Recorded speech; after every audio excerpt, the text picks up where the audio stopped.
30 de marzo, filosofía medieval. Damos por concluida entonces la introducción histórica.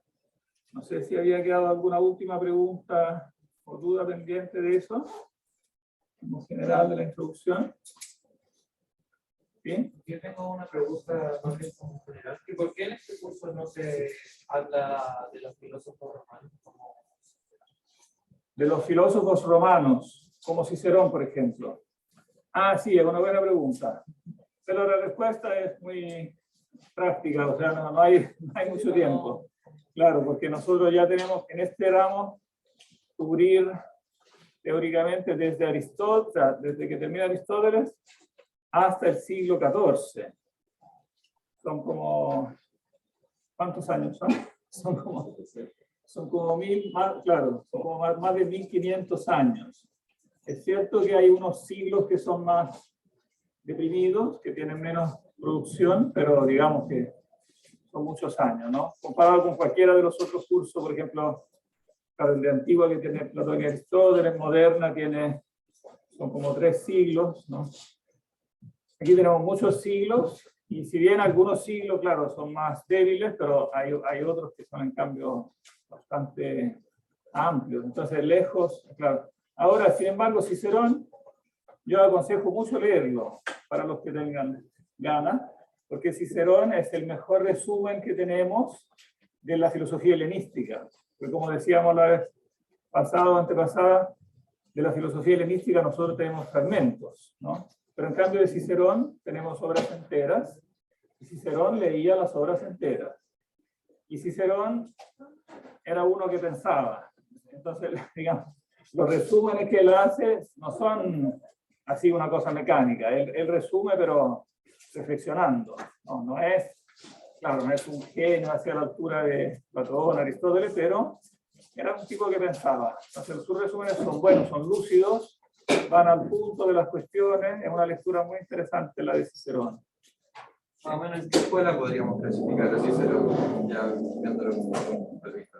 Cicerón se le suele clasificar como de ecléctico, como que toma un poco de... Claro, porque él tiene su pensamiento original. Entonces, cuando él aprende de diferentes escuelas, pero después hace como su propia síntesis. Podríamos decir que se acerca un poco más al estoicismo, ¿no? Si bien toma elementos de la Nueva Academia, elementos de, digamos, de varias escuelas, de Platón, por supuesto, pero quizás la síntesis que después él tiene, o que parece que tiene, porque Cicerón tampoco escribió tratados sistemáticos, también escribió diálogos, ¿no? Entonces, a veces los diferentes personajes reflejan diferentes aspectos, pero digamos que es un pensamiento estoico, pero que mantiene mucho también de Platón.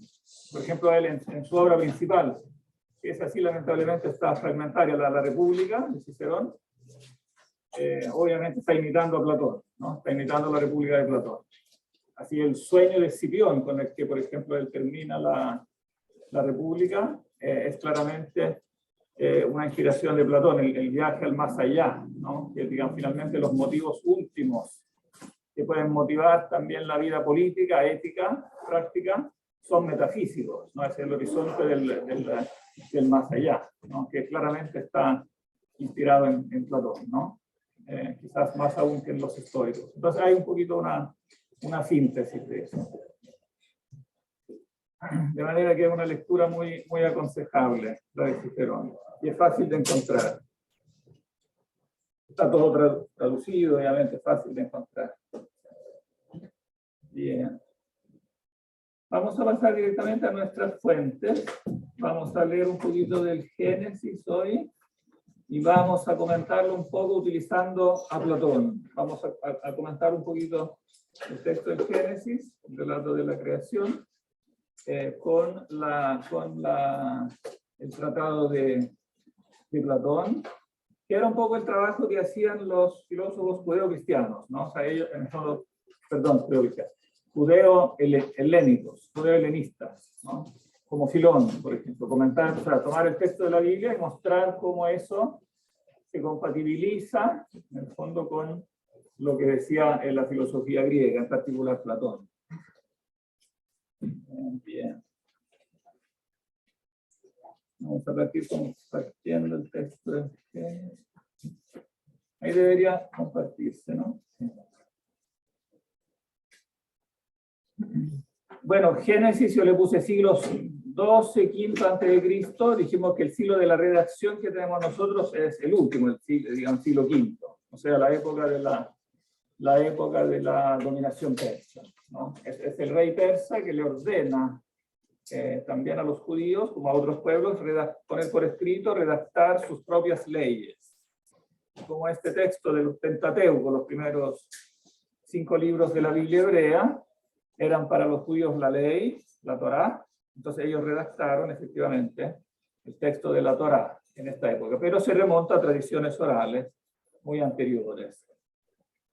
Y bueno, la superposición de diferentes tradiciones también se muestra en el texto que nosotros leemos, porque tenemos de partida en el Génesis 2 capítulos iniciales, ¿no? 1 y 2, que claramente, en cierto modo, repiten el relato. O sea, tenemos 2 relatos de la creación que tienen ciertas características bastante diferentes. Entonces, claro que se fundieron ahí tradiciones, ¿no?, antiguas que venían de ramas diferentes. Una se puede decir en grandes líneas más antigua y otra más reciente. Pero después en su origen, pero después en la redacción final, evidentemente también la versión antigua puede tener rasgos más recientes. Bien. Partamos entonces leyendo el capítulo 1 y lo comentamos un poco. ¿Quién se ofrece voluntario para leer? ¿Se ve? Un poquito chico, ¿no?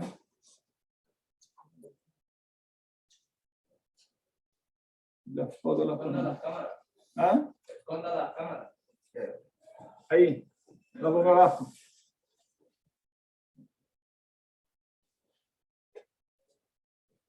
Sí, porque además, no. Y aquí mejor. ¿Ahí se ve? Sí.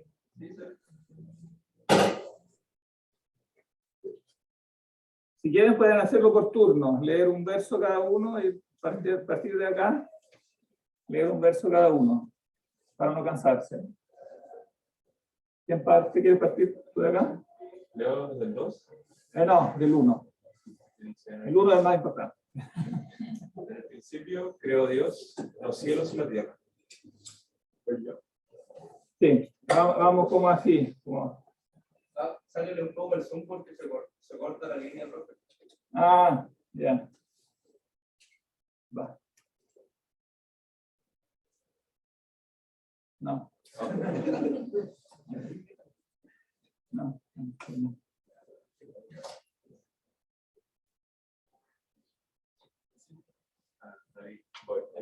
Ahí estamos bien. La tierra estaba desordenada y vacía. Las tinieblas estaban sobre la faz del abismo y del abismo, y el Espíritu de Dios se movía sobre la faz de las aguas. Dijo Dios, sea la luz, y fue la luz. Vio Dios que la luz era buena y separó la luz de las tinieblas. Llamó a la luz día, de las tinieblas llamó noche. Y fue la tarde y la mañana, primer día. Luego dijo Dios, hay un firmamento en medio de las aguas, para que separe las aguas de las aguas. E hizo Dios un firmamento que separó las aguas que estaban debajo del firmamento, de las aguas que estaban sobre el firmamento. Y fue así. Al firmamento llamó Dios cielos, fue la tarde y la mañana, segundo día. Dijo también Dios, reúnanse las aguas que están debajo de los cielos en un solo lugar, para que se descubra lo seco. Y fue así. A la parte seca llamó Dios tierra, y al conjunto de las aguas la llamó mares. Y vio Dios que era bueno. Después dijo Dios, produzca la tierra hierba verde, hierba que dé semilla, árbol que dé frutos según su especie, cuya semilla en él sobre la tierra. Y así fue. Produjo pues la tierra hierba verde, hierba que da semillas según su naturaleza y árbol que da frutos, cuya semilla está en él según su especie. Y vio Dios que era bueno. Fue la tarde y la mañana, tercer día. Dijo luego Dios, haya luz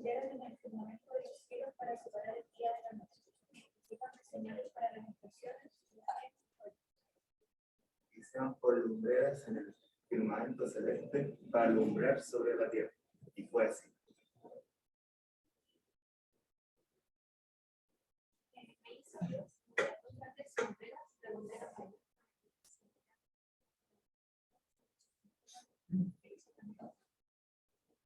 Las puso Dios en el firmamento de los cielos para alumbrar sobre la tierra. El día y esta noche, y para separar la luz del día. Y vio Dios que era bueno. Fue la tarde y la mañana, el cuarto día. Dijo Dios, produzcan las aguas seres vivientes y aves que vuelen sobre la tierra, en el firmamento de los cielos. Creó Dios los grandes monstruos marinos y todo ser viviente que se mueve. Y las aguas se volvieron según su especie. Y toda ave alaba según su especie. Y vio Dios que era bueno.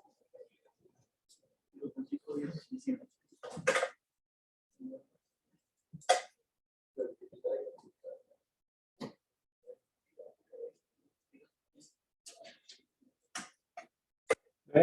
Si le hace un poquito de zoom, profe. ¿Ah? ¿Un poquito más? Ahí. Ahí. Y pueden subir un poquito el volumen también porque con la mascarilla como se escucha poco.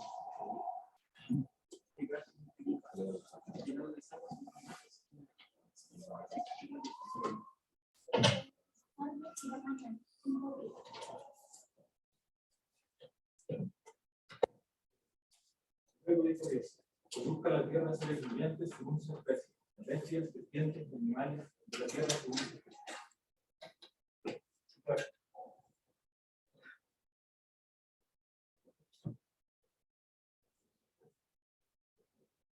¿A quién le toca?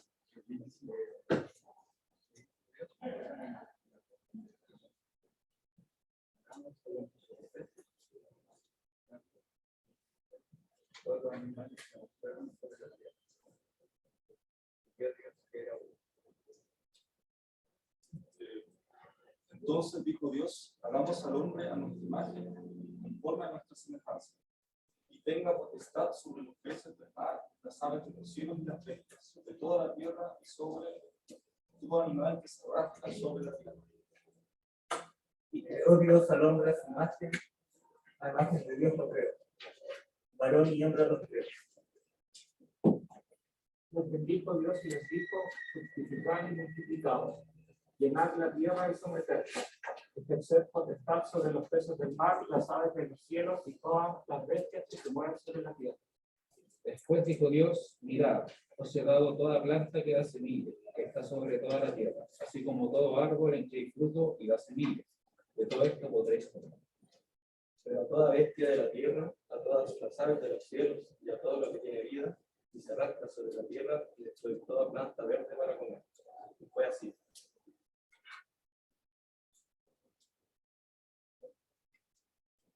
Y vio Dios todo cuanto había hecho, y era bueno en gran manera. Y fue la tarde y la mañana, sexto día. Fueron pues acabados los cielos y la tierra, y todo lo que hay en ellos. El séptimo día concluyó Dios la obra que hizo y reposó el séptimo día de todo cuanto había hecho. Entonces bendijo Dios el séptimo día y lo santificó, porque en él reposó de toda la obra que había hecho la creación. Estos son los orígenes de los cielos y de la tierra cuando fueron creados. Y como ven, después aquí en el 4, ya pasamos al capítulo 2, ¿no?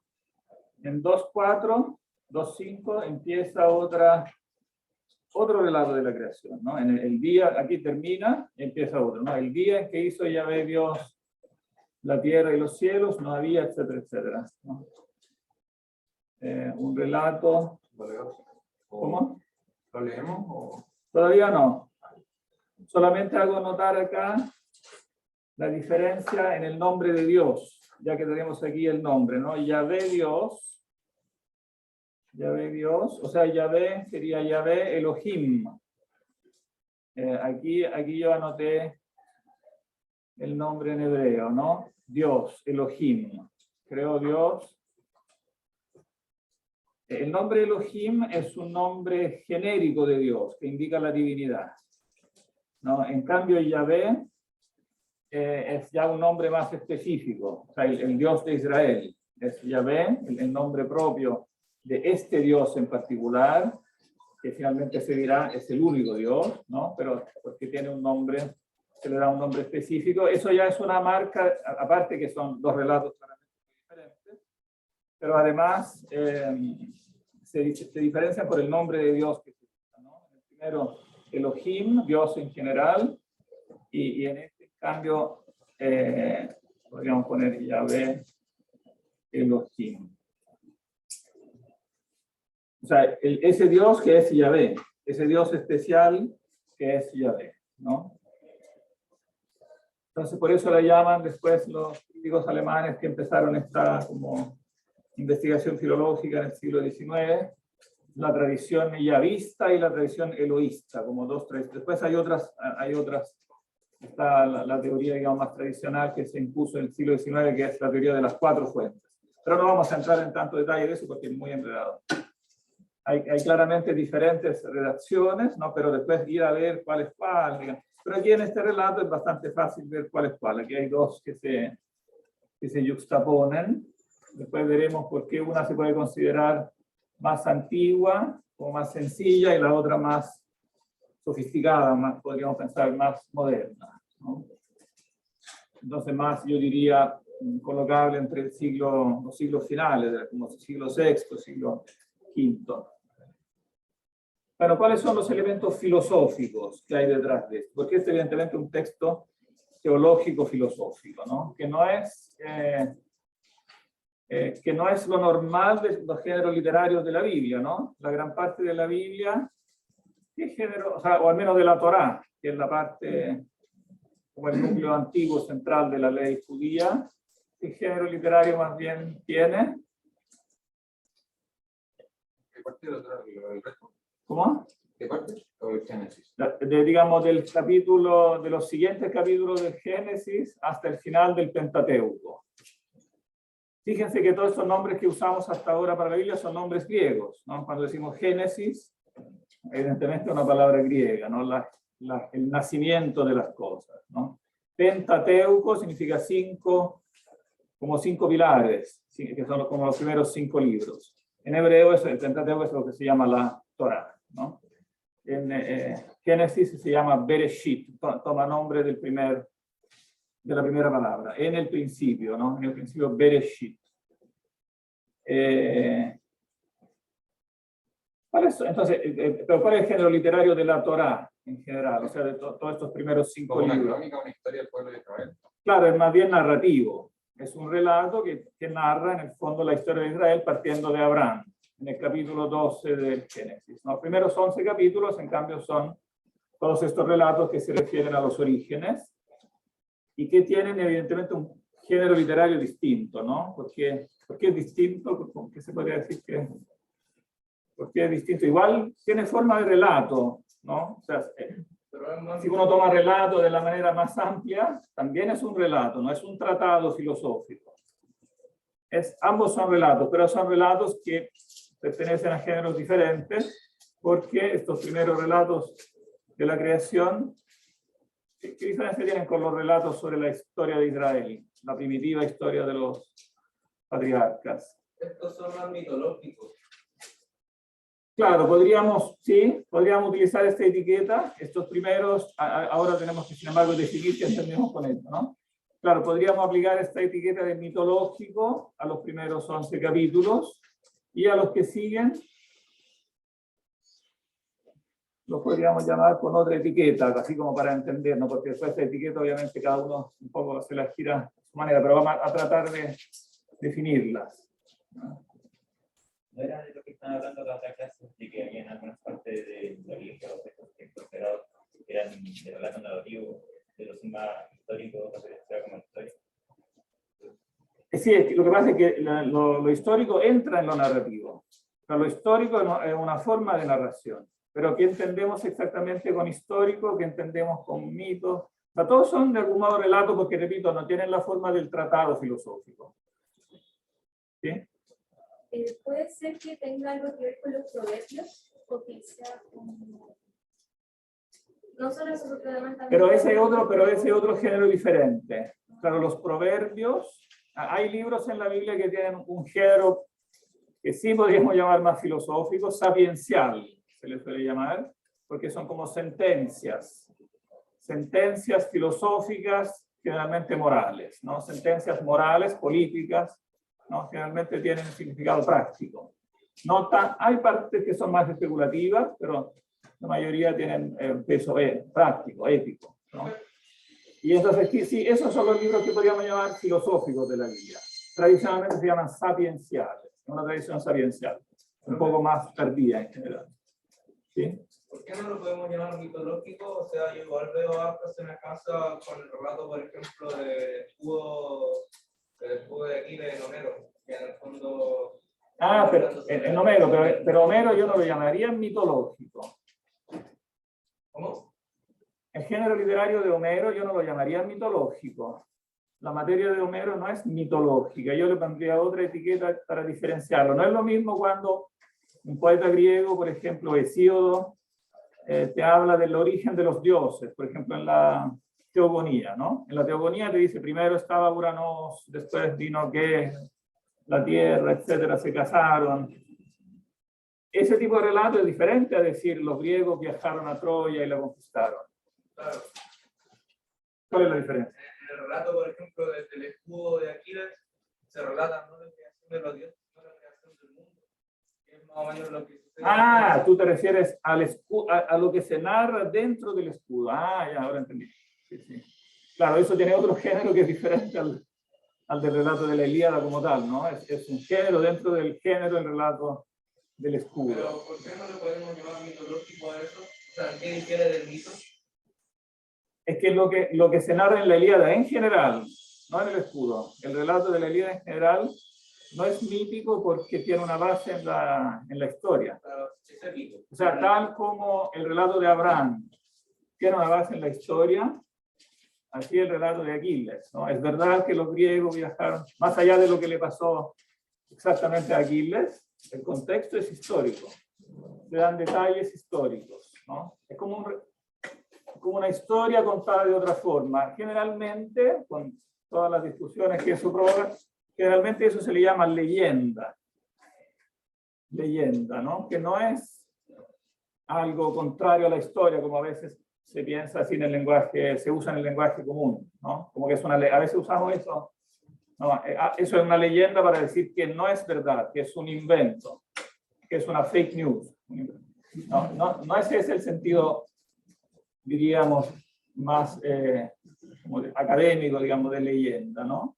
La leyenda no es algo falso, no es algo que no es verdad, es un modo de contar la historia que no es según los cánones históricos, digamos, que estamos acostumbrados nosotros, que se inventaron en el siglo XIX. Bueno, también algunos se inventaron ya en el tiempo de los griegos, en el tiempo de Tucídides, podríamos decir, ¿no? Modernos partiendo por Tucídides. O sea, basado en un testimonio ocular, etcétera, etcétera, ¿no?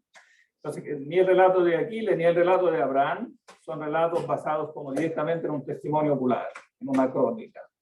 ¿No? En el sentido son leyendas, en el sentido de una historia, o sea, relatar la historia de un pueblo, de los orígenes, de la familia, etcétera, etcétera, que obviamente tiene referente histórico, pero la forma de contarlo es, ¿cómo decirlo?, sintética. Se sintetizan, digamos, muchas características y se narra de una forma simplificada, de la forma en que es tradicionalmente entregada, digamos, en forma oral, ¿no? Que no se interesa de muchos detalles de la crónica puntual, qué le pasó, qué pasó externamente, no establecer qué pasó exactamente qué día, sino que se interesa de ciertos rasgos de civilización más general, por un lado. Nos podemos decir, por ejemplo, cuál es la civilización que está detrás de Abraham, que eran pastores, que eran nómadas, que se cambiaban, que el matrimonio funcionaba de un cierto modo, etcétera. O sea, podemos reconstruir la cultura de Abraham y eso es histórico, o sea, es como real, ¿no? Y por otro lado, no es menos histórico cuando, o sea, porque en la memoria familiar quedan no solo los rasgos culturales generales, sino que pueden quedar grabados en la memoria ciertas opciones, ¿no? O sea, Abraham partió de la tierra de Ur y se trasladó acá, o sea, él tomó esa decisión, él personalmente, ¿no? Y ese hecho que fue tan trascendente, fue íntimo, pero a la vez trascendente, ¿no? Fue como algo peculiar que hizo una persona específicamente, pero a la vez tiene un significado general para toda la descendencia, entonces eso lo registra la leyenda, ¿no? Y entonces nos transmite un dato que a lo mejor la historia, entendida como historia política general, muchas veces no es capaz de registrar.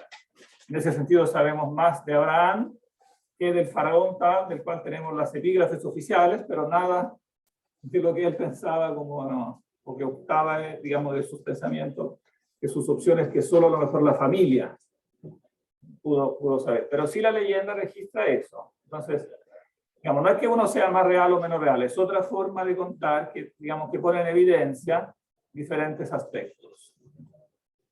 Ahora, evidentemente, los primeros 11 capítulos donde se habla Dios creó el cielo y la tierra, eso evidentemente el modo el nacimiento de eso es muy diferente. No hubo alguien ahí, una familia que estaba mirando Dios crear el cielo y la tierra, no es algo que depende como de un testimonio ocular, es evidentemente un relato, ¿no? que transciende, es un relato teológico, filosófico, ¿no? Y entonces tiene un carácter, claro, en ese sentido mitológico, como puede tener el relato de Hesíodo. Ahora, ¿cuál es la relación? Uno puede decir, pero ¿por qué entonces consideramos que eso tiene más valor que el de Hesíodo? ¿Le creemos más a eso? Claro, ahí puede entrar un concepto evidentemente de fe. Uno puede decir, bueno, yo lo creo porque es la fe, y entonces la fe se genera por una serie de pasos que no vamos a analizar ahora. ¿Por qué se genera? O sea, ¿cuál es la racionalidad de esa fe? Es un discurso que eso lo haremos después cuando hablaremos de Agustín, porque Agustín se planteó ese problema explícitamente. Pero ahora, partiendo de un ángulo filosófico, podemos decir, le creemos más, porque si aplicamos a este texto categoría filosófica, veremos que el texto es muchísimo más racional y plausible filosóficamente que el relato de Hesíodo, que puede tener también conceptos interesantes, pero que no va como a las cosas tan centrales como filosóficamente. Como para quedar clara en esta distinción entre mito y leyenda, ¿cómo clasificaría, por ejemplo, el relato de Rómulo y Remo, de la fundación de Roma? Eso claramente es una leyenda. Claro, es una leyenda. Está basado en algo real, claro que es difícil saber exactamente qué es, ¿no? Pero seguramente existió, ¿no? Un personaje, como quiera que se llamara, que digamos que inició esta monarquía. La monarquía es un dato real. Dijimos que los críticos del siglo XIX eran muy escépticos, por ejemplo, sobre la monarquía romana. Ahora se han descubierto muchas cosas que confirman las leyendas de Livio, que ya eran leyendas en el tiempo de Tito Livio. Ya tenían 700 años cuando Tito Livio escribe eso, pero es absurda la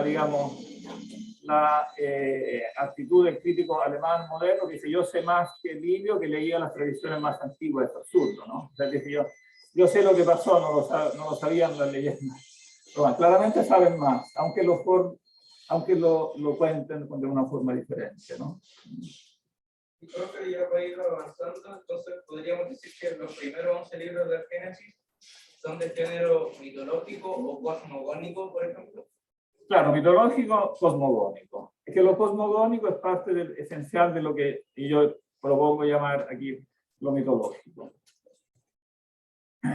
Claro, en ese sentido, esta interpretación que estoy dando de esto como mitológico, aunque la palabra es moderna, llamar esto mitológico, un autor antiguo no lo habría aceptado porque para él, en el vocabulario de un antiguo, de un cristiano antiguo o de un judío helenístico, la palabra mito estaba como inextricablemente en su mente relacionada a los mitos paganos. Entonces, para el autor antiguo llamar esto mito habría sido muy peligroso en su mente, porque significaba decir, bueno, es uno más de los relatos míticos. ¿No?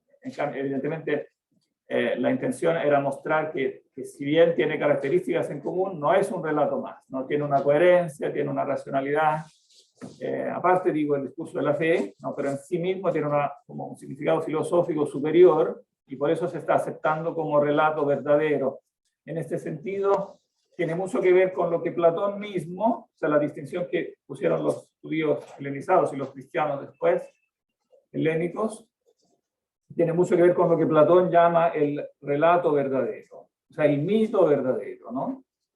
¿Qué es lo que él relata en el Timeo, en el fondo está diciendo? Esto también es un mito, pero es un mito verdadero, o verosímil. ¿no? O sea, hecho en base a un razonamiento exacto. Y bueno, obviamente Platón también es muy crítico de los mitos, en cambio, paganos. Dice, son irracionales, dicen de los dioses cosas muy extrañas, ¿no?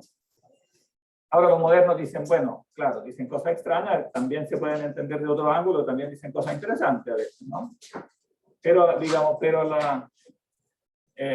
la interpretación filosófica de eso nació como contraposición. Tanto en Platón, ¿no? El rechazo del mito como irracional. Mito, por eso, en realidad no sería correcto cuando uno traduce Platón, lo veremos después también en el Timeo.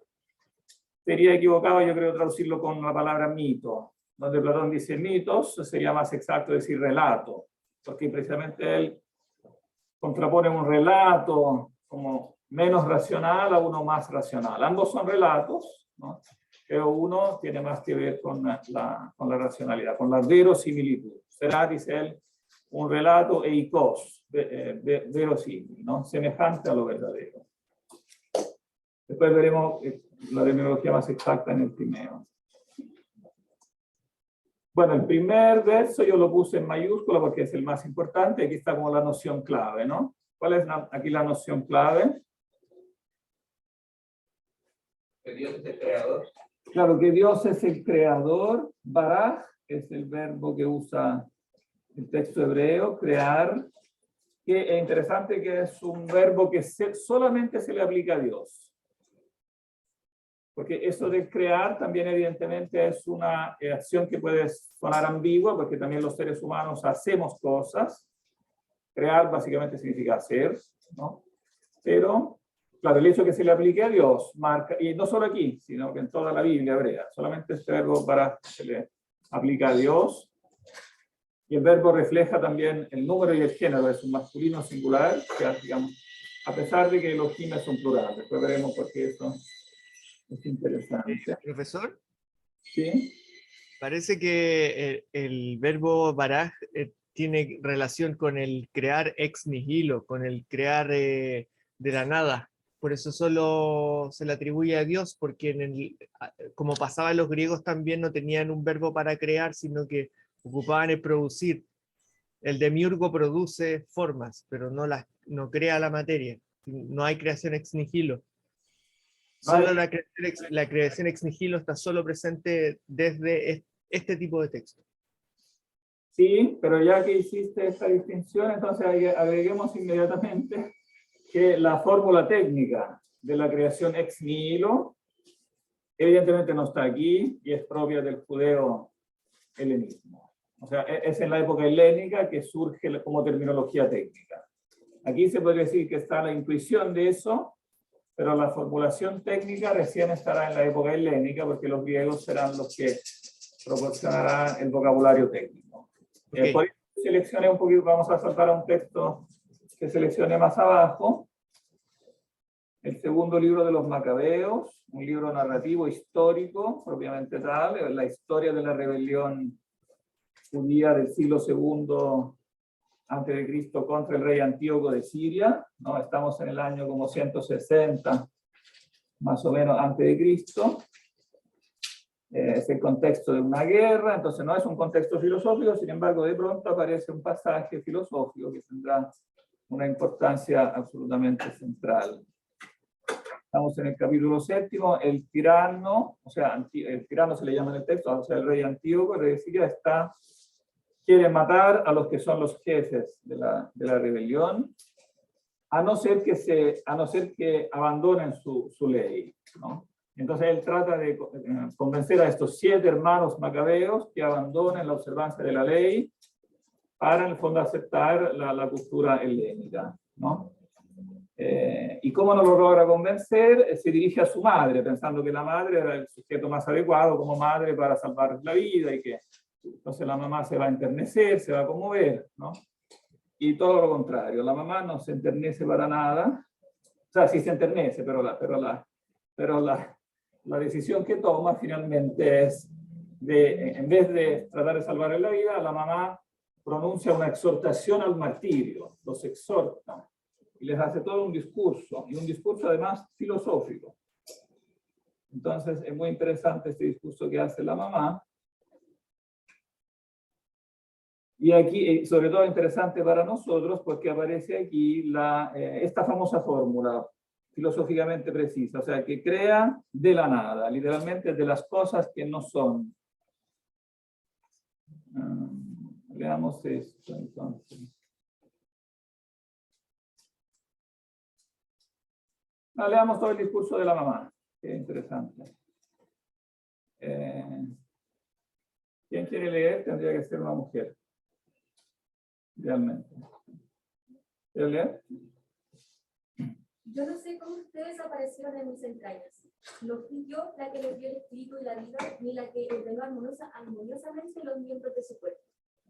Pero sé que el creador del universo, el que plasmó al hombre en su nacimiento y determinó el origen de todas las cosas, les devolverá misericordiosamente el espíritu y la vida, ya que ustedes se olvidan ahora de sí mismos por amor de sus leyes. ¿Alguien más podría leer lo que no lee lo que nos dice la mamá? ¿Sí? Antíoco pensó que se estaba burlando de él y sospechó que esas palabras eran un insulto. Como aún vivía el más joven no solo trataba de convencerlo con palabras, sino que le prometía con juramentos que lo haría rico y feliz si abandonaba las tradiciones de sus antepasados. Le aseguraba a sí mismo que lo haría su amigo y le confiaría altos cargos. Pero como el joven no le hacía ningún caso, el rey hizo llamar a la madre y le pidió que aconsejara a su hijo, a fin de salvarle la vida. Después de mucho insistir, ella accedió a persuadir a su hijo. Entonces, acercándose a él y burlándose del cruel tirano, le dijo en su lengua materna: Hijo mío, ten compasión de mí, que te llevé 9 meses en mis entrañas. Te amamanté durante 3 años y te crié y eduqué, dándote el alimento hasta la edad que ahora tienes. Yo te suplico, hijo mío, que mires al cielo y a la tierra, y al ver todo lo que hay en ellos, reconozcas que Dios lo hizo todo de la nada, y que también el género humano fue hecho de la misma manera. Sí. No temas a este verdugo. Muéstrate más bien digno de tus hermanos y acepta la muerte, para que yo vuelva a encontrarte con ellos en el tiempo de la misericordia. Sí, entonces aquí está esta precisión evidentemente técnica. El texto griego dice, no sabemos dónde la mamá había ido a clase de filosofía, pero la cosa es que no, aparece en una fórmula muy técnica. ¿Sí? ¿Qué versículo es de los Macabeos? ¿Del 28 y qué capítulo? Capítulo 7, capítulo 7, 28, del segundo libro de los Macabeos. Son 2 los libros de los Macabeos que recoge la Biblia canónica griega. Están en la Septuaginta griega. Una advertencia, no los van a encontrar estos libros en las Biblias evangélicas, protestantes en general, porque Lutero decidió que todo lo griego era malo. En eso él siguió la postura, curiosamente, digamos, siguió la postura, sería largo explicar por qué, pero digamos, no es una cosa que inventó él.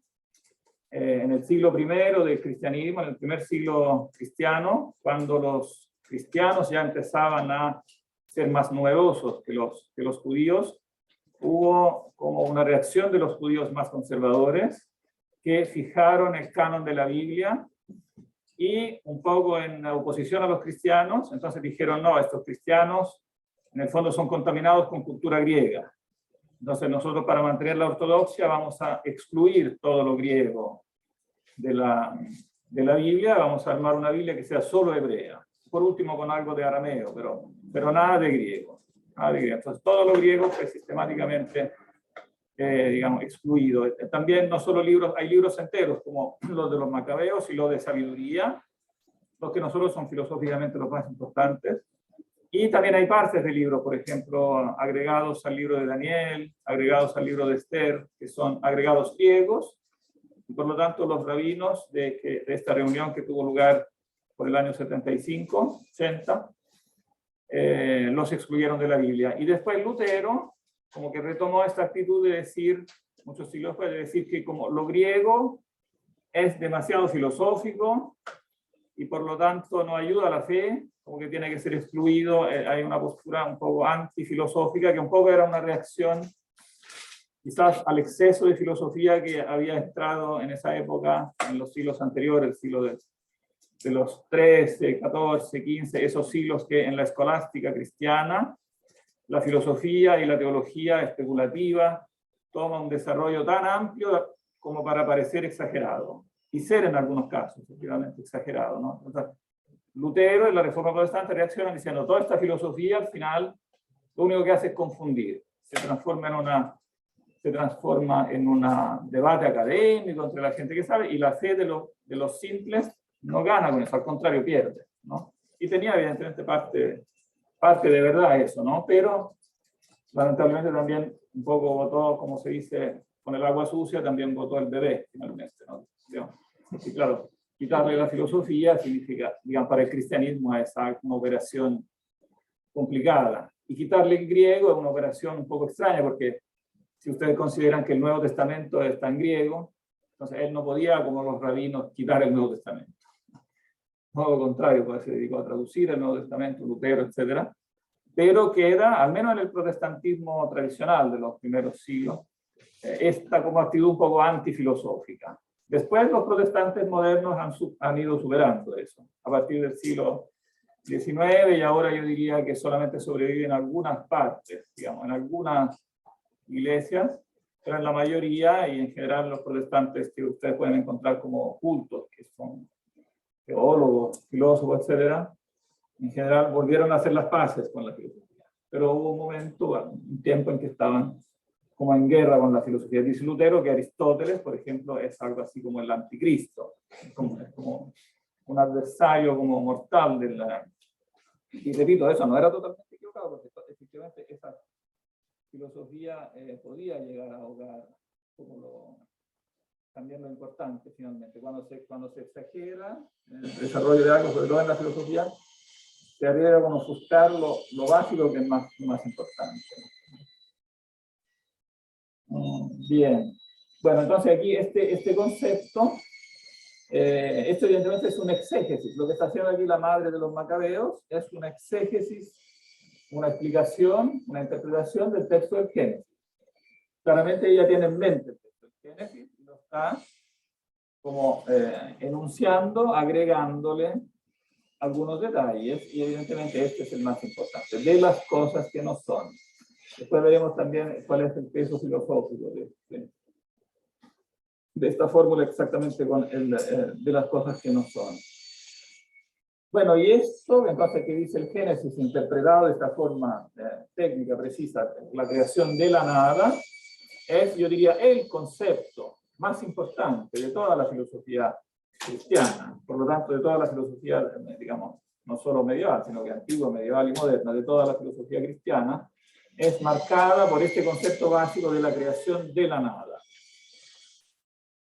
Porque también hay que tener en cuenta que la creación de la nada lo que hace de rebote inmediato es ver en otra luz el concepto mismo de Dios.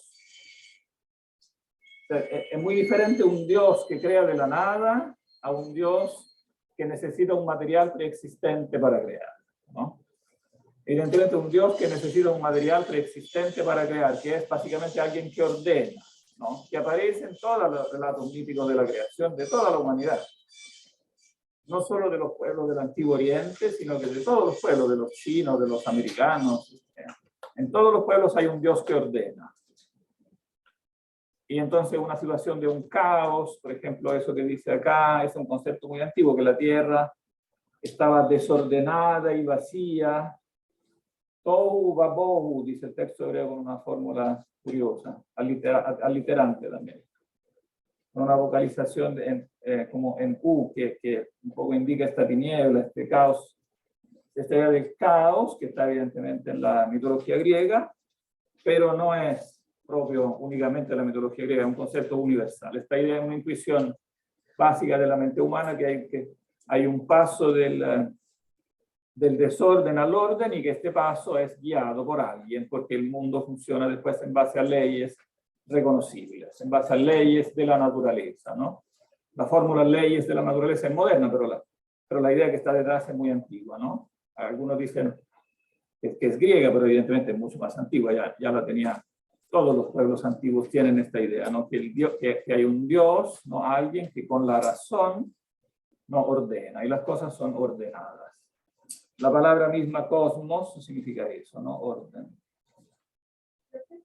¿Sí? ¿En qué sentido la tierra estaba vacía y él estaba desordenado? Vacía en el sentido que no tenía los seres que serán creados a continuación.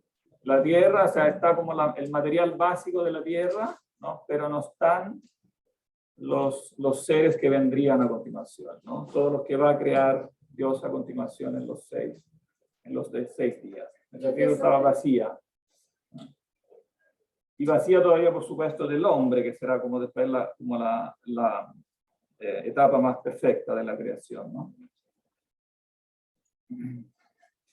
Ahora, repito, entonces, este desorden, este caos es propio de toda la cultura, pero este concepto de la creación de la nada, específicamente, yo diría que es privativo de la filosofía cristiana. Sin esto no hay filosofía cristiana. Obviamente puede haber cristianos que han, también interpretado en forma menos precisa este concepto. Siguen siendo cristianos, al menos en la intención, pero hablando técnicamente, yo diría como que se tome de una forma radical este concepto es propio de lo que es la filosofía cristiana. Una filosofía que deja de lado eso, se aleja inevitablemente, es otra filosofía. Eso hay que decirlo inmediatamente porque entonces también marca una diferencia con respecto a lo que es también el otro gran tronco de la filosofía que sigue existiendo al lado de la cristiana, que es la filosofía platónica. Entonces hay cosas en común, pero este punto, entendido de este modo radical, es diferente y lleva inevitablemente a conclusiones diferentes. La primera, dije, tiene que ver con Dios mismo, ¿no? Porque un Dios que crea de la nada, ¿por qué es diferente a un Dios que crea de un material preexistente? Es como la idea misma de Dios, es como afectada por eso, ¿no? ¿Por qué? Un Dios, quizás Porque significa que Dios no está presente en la materia.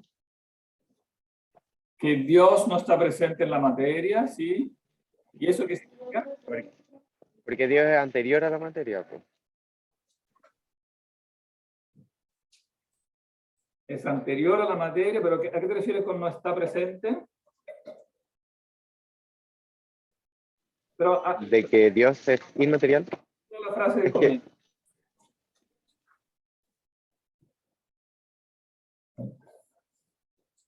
O sea, me refiero, formula toda la idea. En el caso de que pasa tal cosa. O sea, en el caso de que Dios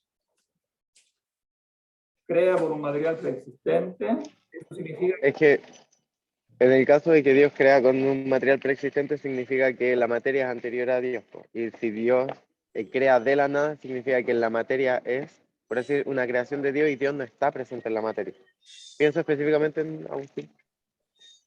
Sí, claro, si la materia es preexistente a la creación, entonces de algún modo es independiente de Dios, es otro principio. Entonces es una doctrina de dos, donde los principios no son uno, sino dos. Dios tiene el principio de la ordenación de las cosas, pero no es el principio radical del ser de las cosas, y por lo tanto hay dos principios. Como quiera que queramos formular este otro principio, ¿qué es exactamente este otro principio? Pero la primera distinción básica en la metafísica es esta, o sea, todo viene de un único principio o de dos. Si yo elijo la opción 1 o la opción A o B, después estas filosofías, aunque puedan tener semejanzas en ciertas fórmulas exteriores, en la esencia se diversifican radicalmente. Profesor. ¿Sí? Parece que nosotros al venir de la herencia ilustrada, racional, liberal, tenemos esa visión de pensar necesariamente como sobre una plataforma en la cual la materia tendría que estar ahí. Tendría que haber un Big Bang material, creación física, para que pudieran haber seres. En cambio, lo que se nos está presentando acá es radicalmente distinto. Porque... Lo que está presentado acá en esta filosofía, a esta altura judeo-helenística, dices tú.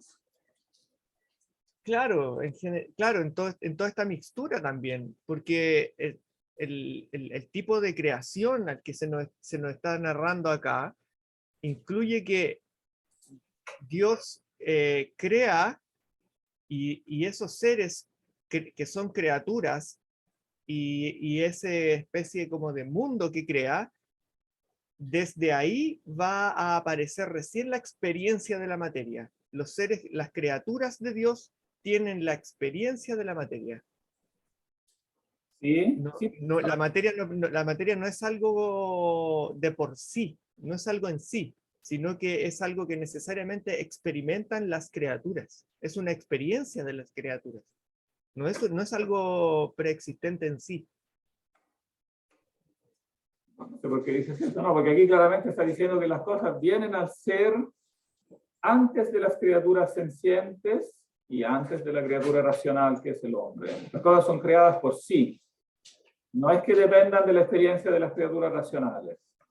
Otro, que mencionaste eso, este otro lado que veremos distinto a la filosofía platónica. En el Timeo, que hoy tenía yo el optimismo de pensar que lo alcanzamos a leer, pero no sé si alcanzaremos. En el Timeo se dice claramente que cuando Dios crea, cuando el demiurgo crea, inmediatamente para que el mundo, el universo sea un ser completo, necesita ser con almas. Tiene que haber un alma del mundo. Antes que haya almas singulares de los seres humanos, tiene que haber un alma del mundo porque la vida y la razón, ¿no?, son elementos esenciales del cosmos que para Platón entonces son tan esenciales que tienen que preexistir a la creación de los seres vivos, de los animales y también del hombre, ¿no? Después los animales y los hombres lo que harán será participar de algún modo de esta misma esencia vital y racional, la vida y la racionalidad que está en el cosmos. Pero esta vida está ya antes. Ellos son, como puedo decir así, una manifestación especial, ¿sí? Animales y sobre todo hombres con la razón, pero es algo que está en el universo como tal, aún antes que aparecieran, ¿no? Entonces yo diría que no, que aquí hay en cambio una visión un poco diferente, o sea, porque Dios da el ser a las cosas, y es cierto que en el plan general de Dios sí tiene que haber también vida, o sea, no solamente el ser, sino que también vida y también racionalidad. O sea, eso es en común, digamos, la intuición común. Pero no necesariamente esa vida y racionalidad tiene que ser de todo el universo, como que las piedras tengan que tener alma, como que el alma sea algo que anime todo el universo como tal, ¿no? Entonces esa es una diferencia también neta que hay entre la cosmología, diríamos, cristiana o judeo-helénica y la cosmología platónica.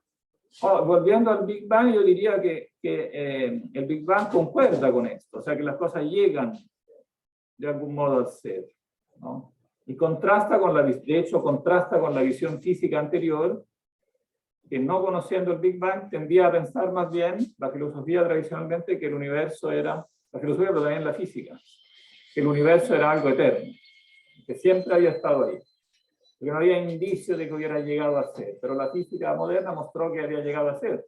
Y eso en las primeras décadas fue una dificultad grande, porque desmentía algo que los físicos habían creído muchos siglos, ¿no? Entonces, que eso concordara con esta idea de que las cosas tienen un comienzo cronológico, ¿no? Entonces es algo, yo diría, que más bien está fuertemente en acuerdo con el texto de la creación, ¿no?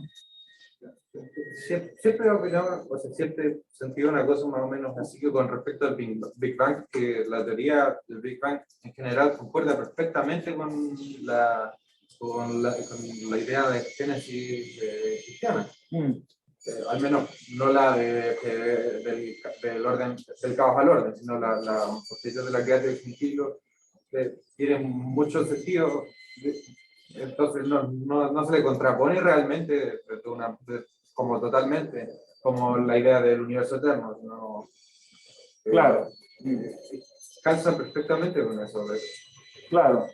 Ahora, claro, la discusión sobre la eternidad o no eternidad del mundo también había sido afrontada en la antigüedad sobre base filosófica. Por ejemplo, veremos en Agustín que Agustín en esto refuta a Aristóteles con argumentos puramente filosóficos. O sea, dice, no, digamos, aún sin saberlo por la física, pero ya por la filosofía, podemos saber que el devenir, el tiempo, por el concepto mismo de tiempo, necesita tener un inicio cronológico. Y eso ya lo había intuido Platón, en el fondo en el Timeo, eso es lo que está diciendo. Que lo que llega a ser, digamos, es porque tiene un inicio cronológico. Después Agustín y los cristianos también, digamos, completarán eso diciendo que si tiene un inicio cronológico, también es lógico que tenga un fin cronológico. Lo que tiene un inicio también tendrá fin. O sea, lo que llega al ser, finalmente, como el tiempo, el desarrollo temporal, tendrá un fin. Habrá un fin de los tiempos, ¿no? Cosa que es contraria a lo que pensaba Aristóteles. El debate duró muchos siglos. Muchos en la filosofía medieval pensaron que Aristóteles daba demostración de eso y pensaron que entonces había cierta como tensión entre lo que enseñaba la fe y lo que enseñaba la filosofía, porque se tomaba Aristóteles durante mucho tiempo como la autoridad por excelencia, ¿no? Pero muchos filósofos cristianos habían mostrado lo contrario. Agustín en Occidente, también Juan Filopón en Oriente había ya escrito una refutación de Aristóteles sobre eso, pero la intuición básica de eso está en el Timeo, ¿no? En el Timeo se llega muy cerca de esta idea de creación. Falta siempre el último anillo de decir que la creación es absolutamente de la nada. Estos filósofos cristianos que contrariaban a Aristóteles, considerándolo paralelo contrario, ¿eran de base platónica principalmente? Claro, eran de inspiración platónica. O sea, en los primeros siglos se toma a Platón en contra de Aristóteles. En algunos aspectos sí. Claro, en otros no. La Academia Platónica en algunas cosas, porque la Academia Platónica es la escuela que lejos tiene la mayor fuerza. La escuela aristotélica es una escuela mucho más reducida en influencia. Pero en algunos temas, Aristóteles es considerado una autoridad también por los platónicos. Por ejemplo, en la lógica.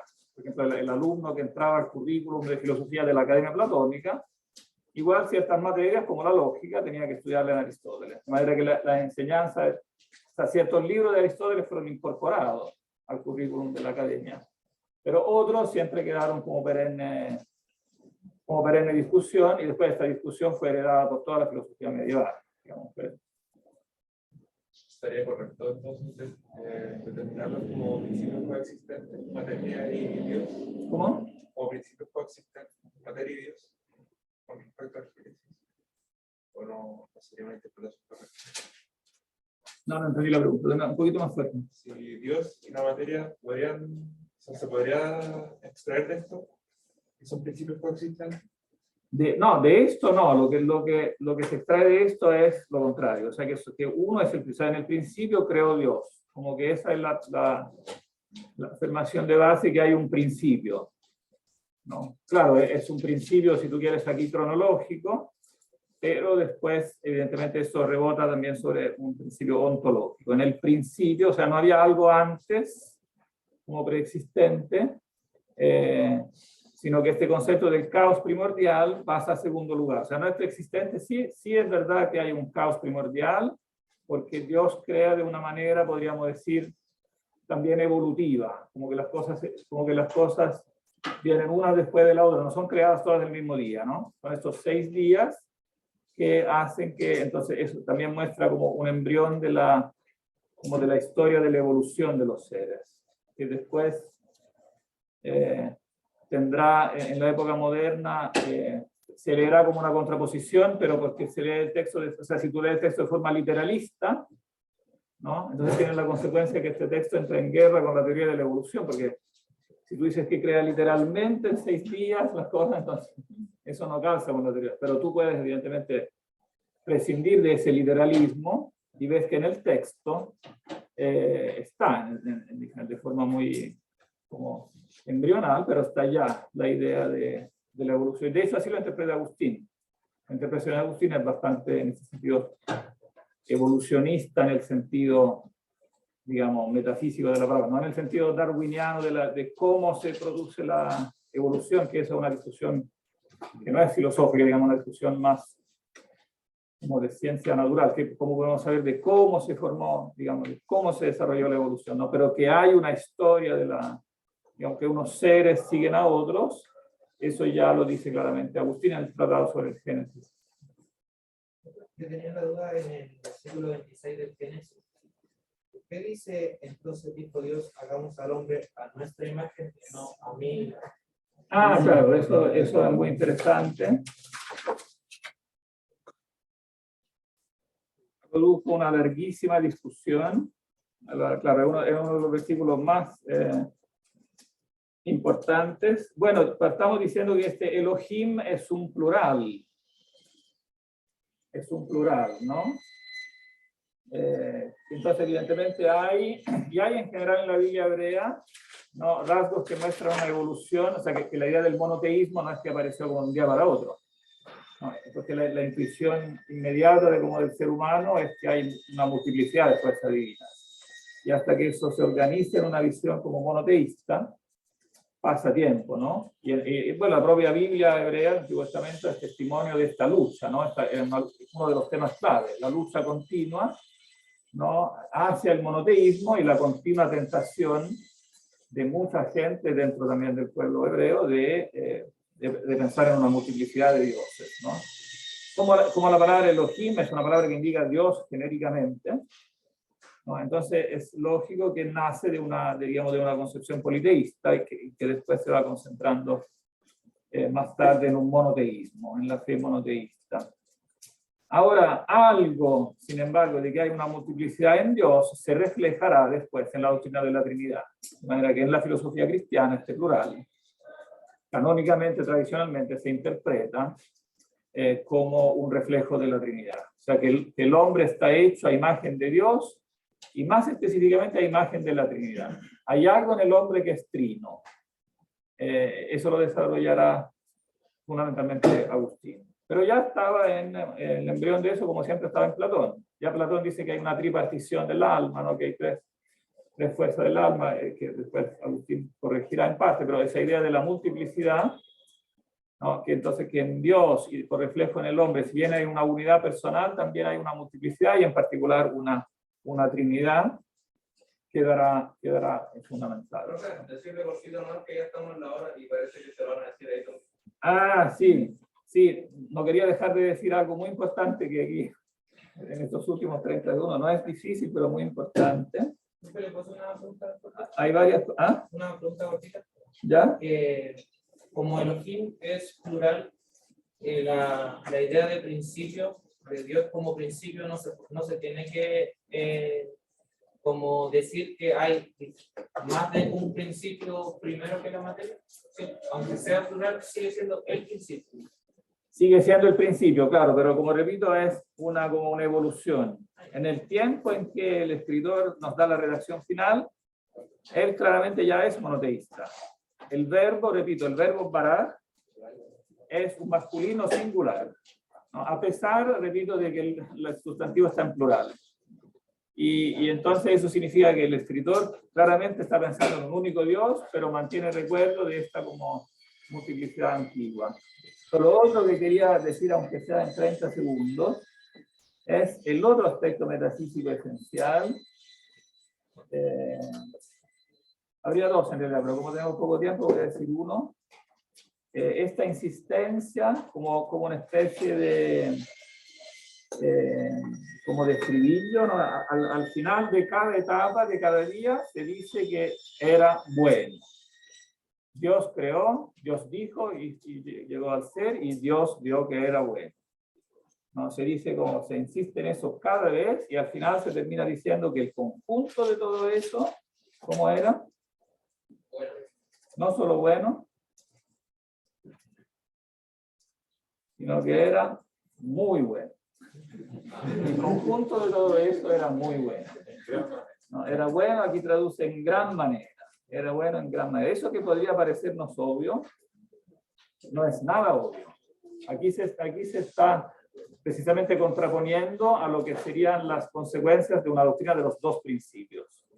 Si los principios de la realidad son dos, el primero, que es Dios, evidentemente es bueno, pero inevitablemente el otro es concebido como menos bueno.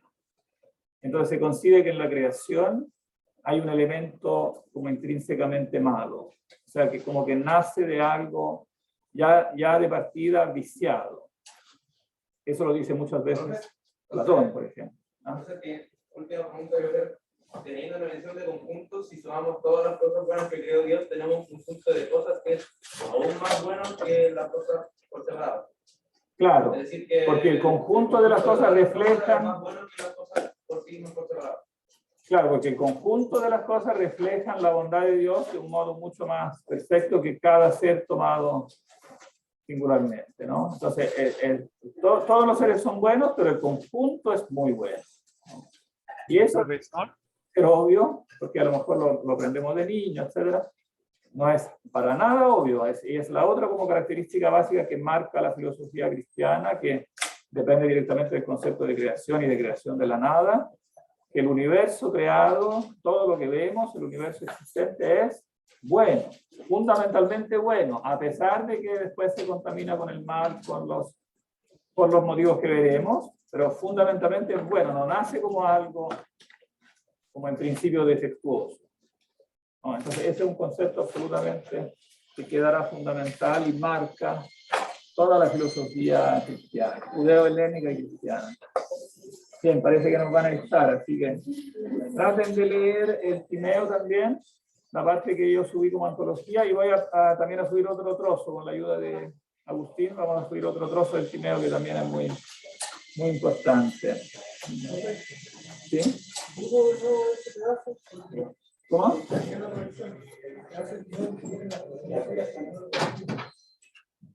Espérate que voy a parar aquí la grabación, porque ya...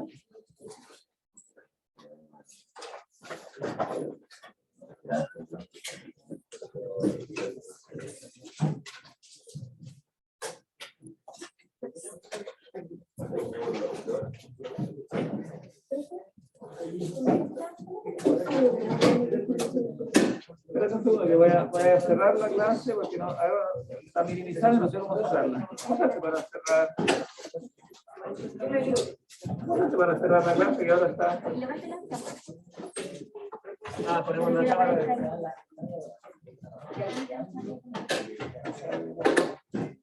Ah, y ahí puedo finalizar. Y ahí va a empezar a convertir. Y ahí me la van a mandar. Ah, ya, claro. Finalizar.